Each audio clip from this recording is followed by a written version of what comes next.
నమస్తే మా. ఈరోజు పొద్దున్నే లేవంగానే మా అత్తయ్య కొత్తిమీర తేపో అనింది. తెచ్చిన తర్వాత కాడల కాటికి తుంచేసి అవసరానికి మించి తీసుకొని మిగతా ఫ్రిడ్జ్లో ఎత్తిపెట్టివే అనింది. కొత్తిమీర అప్పుడెంత ఇప్పుడెంత తెస్తారు, ఆడెంత ఈడెంత వేసేసి అది వేస్ట్ అయిపోతుంది, మరీ అంగడికి పోయి తీసుకొని రావాలా అంటారు.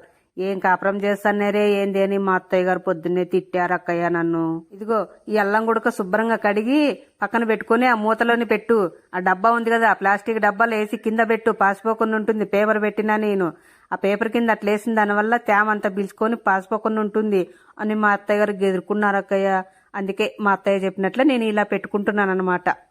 పొద్దున్నే ఆఫీసుకు బోళ్ళన్నా పనికి బోళ్ళన్నా కొత్తిమీర అవసరం కదా ఇంట్లో కూరల్లోకి.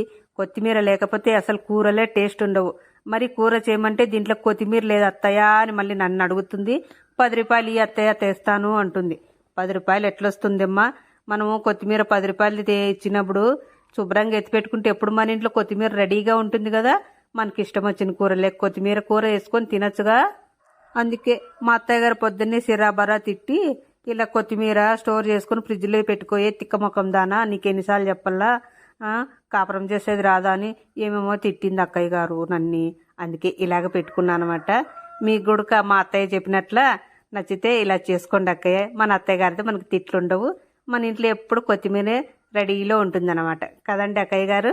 మా అత్తయ్య గారు చెప్పినట్లే కొత్తిమీర ఎత్తి పెట్టుకునే టిప్పు మీ అందరికీ కనుక నచ్చినట్లయితే లైక్ చేయండి, షేర్ చేయండి.